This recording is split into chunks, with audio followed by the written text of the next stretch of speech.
Hi guys, welcome to my new video.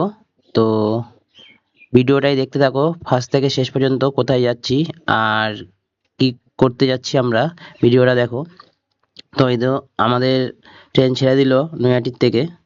তো নৈহাটির পরে দেখো বর্ধমানে ঢুকছি, সেই সময় দেখো শুধু ধান আর ধান। শুধু শুধু বর্ধমানকে ধানের গোলা বলা হয় না, এখানে শুধু বিঘে বিঘে জমি, যেদিকে তাকাই দেখি শুধু ধান চাষ। তো নেমে গেছি দুর্গাপুর স্টেশনে এখন। এই দেখো দুর্গাপুর স্টেশন এটা। তো দুর্গাপুর স্টেশনে নেমে গেছি।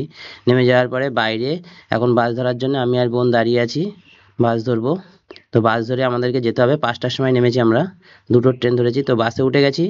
বাসে উঠে এখন আমরা যাব সিআরপিএফ ক্যাম্পে, মানে ওইখানে সামনে ঘর ভাড়া করে আমাদের 3-4 দিন থাকতে হবে। তো এই যে সকালবেলায় লাইন দাঁড়িয়েছে দেখো। আজকে বোনের জিডির মাঠ আছে, তো ও ঢুকে গেছে ভেতরে। এই যে এখন 12:30 বাজে। এক এক করে বের করছে, মানে যারা ফেল করেছে কাঁদতে কাঁদতে বেরোচ্ছে, মেয়েরা ফেল করেছে মাঠে।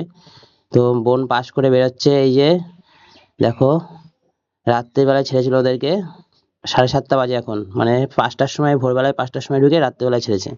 আর এই যে এইটা হচ্ছে মুক্ত জেল। এই মুক্ত জেলে 125 জন মতন কয়েদি থাকে, যারা 20 বছর 25 বছর সাজা কাটছে।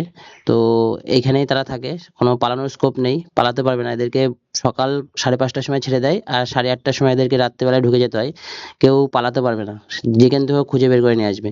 আর এটা বদ্ধ জেল, যেটা এখন দেখাচ্ছি। এই বদ্ধ জেলের পাঁচিলটা দেখো কত হাইট।